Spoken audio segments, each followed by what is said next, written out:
Hello, everyone. I'm Debbie Nelson with Alternative to Med Center. I frequently get asked certain questions when someone calls our center, and I wanted to produce a series of interviews that would feature how we exactly treat and what is integrative psychiatry. And so we talk about the biochemical, we talk about environmental medicine, we talk about orthomolecular supplements, but the basis of everything is trauma. And people can point to that line in the sand that kicked off everything. And one of the parts of our program that is extremely strong, and I would say it's because of this woman right here, Dr. Libby Smith, is our clinical director that handles our therapeutic approaches. Welcome, Libby. Thank you, Deb. And I think getting to know our approaches gives people kind of a sense of peace. Mm-hmm. So Dr. Libby is one of many people that are part of the team, but we frequently get these amazing comments made about you.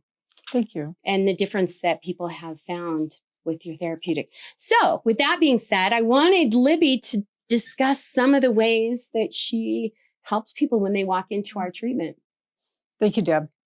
So yes, absolutely. Trauma can be the foundational reason for many things. I mean, trauma is an issue that we see all the time on some small scale, sometimes a larger scale.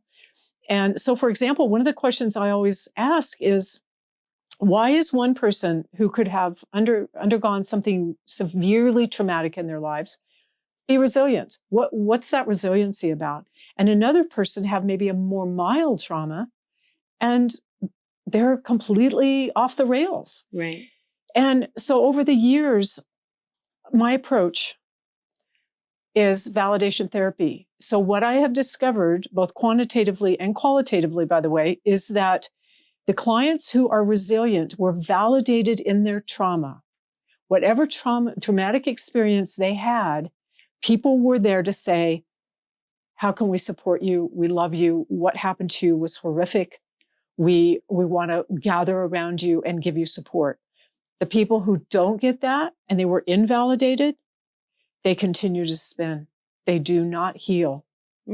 So, and that's not to say that the people who have support don't still experience the trauma. It's just on a much lesser scale. So my approach is right out the gate. I'll use a lot of horse analogies. Right out the gate, it's validation. And validating people opens them. And it allows for a sense of trust and safety and the ability to say, I'm here, I care about you. I'm going to validate your experience. And now let's go back and heal from whatever trauma you experienced. So one of the things that you're super passionate, matter of fact, you're going to be featured in a documentary, is equine therapy. Mm-hmm. And why do you feel that that's so beneficial for people when they get that form of therapy? So this is where I'll probably tear up, because the horses I have been severely abused. And when the clients come out and I tell the horses' stories, they relate to them. And horses are prey and humans are prey. So a horse is constantly on guard. And if they've been traumatized, that guard is off the charts.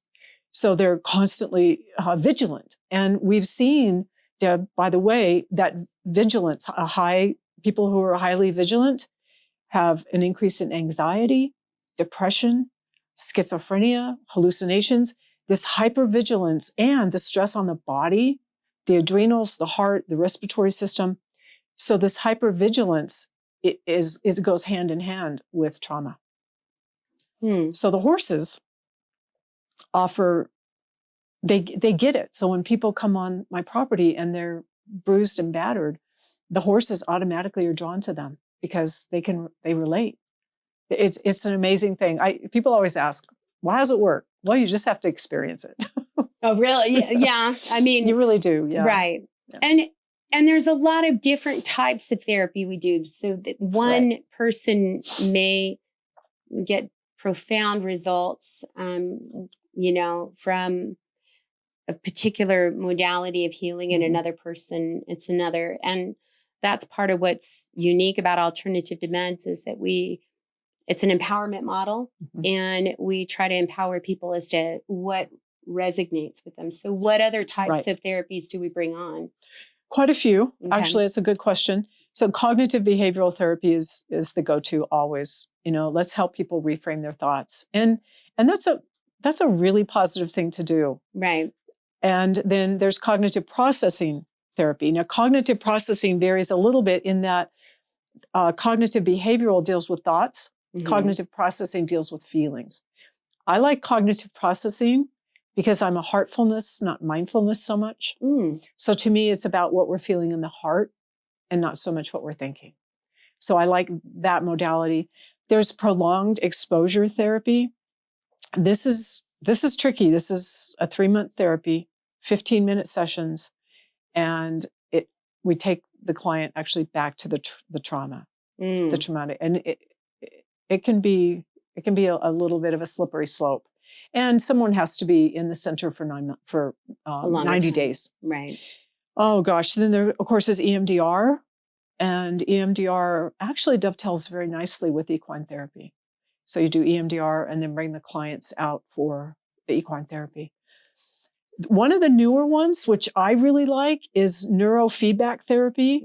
Neurofeedback therapy takes a client from a beta level, which that hypervigilance I spoke about, Deb, is beta. So our brain waves are going, nee. Right. So we see insomnia, we see anxiety, all sorts of different physical ailments.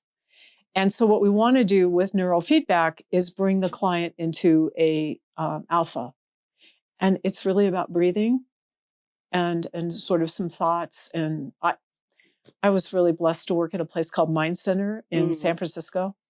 And we brought people in from the kind of Silicon Valley. Really? And we put them through a week-long training to teach them how to, in their jobs, go from beta to alpha. It was amazing. And I got to do the training. So I love the neurofeedback therapy. We do hypnotherapy. We offer that if the client wants. All of these are things that I discuss with the client. And how do you feel about this? Because, Deb, as you know, many of them have gone through a plethora of therapies. Right. So some of them, they just go, oh, no, I tried that. Right. I'm not going to do that. Right. Oh, gosh. Some people just want to talk about things of a spiritual nature. And so they connect to their higher power. Maybe that's a type of therapy that they need. So I can offer that as well with some of my educational background.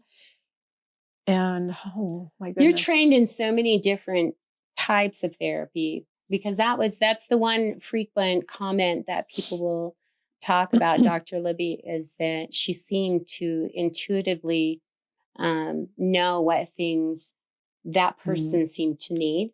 But again, going back to, we're not here to dictate, we're here to help and assist, and it's empowerment. Yes. So that's a very different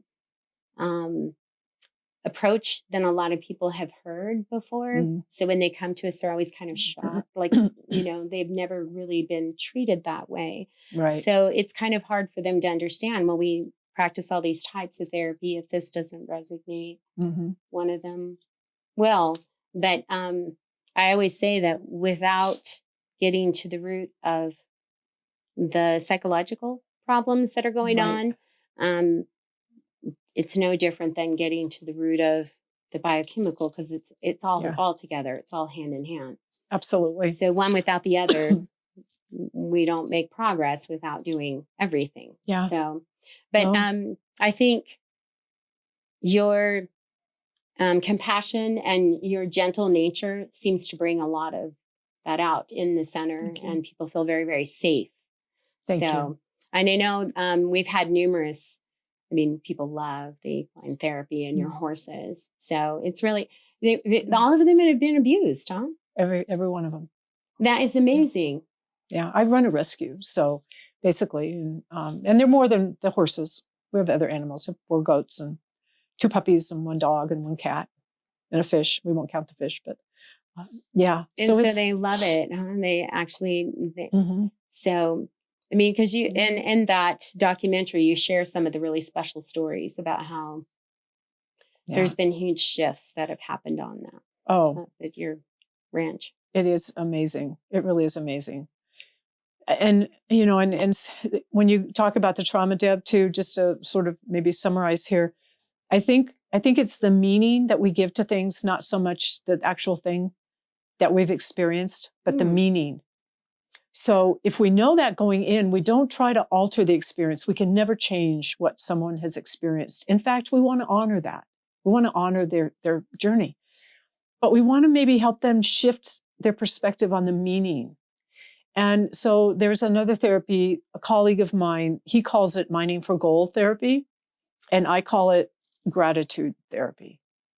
So that at the end of a client's journey with us, my goal is to help them change their meaning of the experience in that they can see, oh my gosh, I wouldn't be who I am today without having that traumatic experience. So that's the gratitude, or what my colleague calls mining for gold. And I think that's where we ultimately want to get with our clients. We want them to leave saying, wow, I experienced this trauma, but now I'm set free from it. Right. Yeah. That's beautiful. Thank you, Libby. You're welcome. She's wonderful. This is wonderful. Thank you so much for taking the time to do this. I think it's important in this way. People that are interested in finding out more about our program, you can certainly give us a call. But this is our clinical director, and she's very special. And I don't just say that easily. She's a very special woman. So thank you for taking the time to do this. Thank you, Deb. Thank you so much.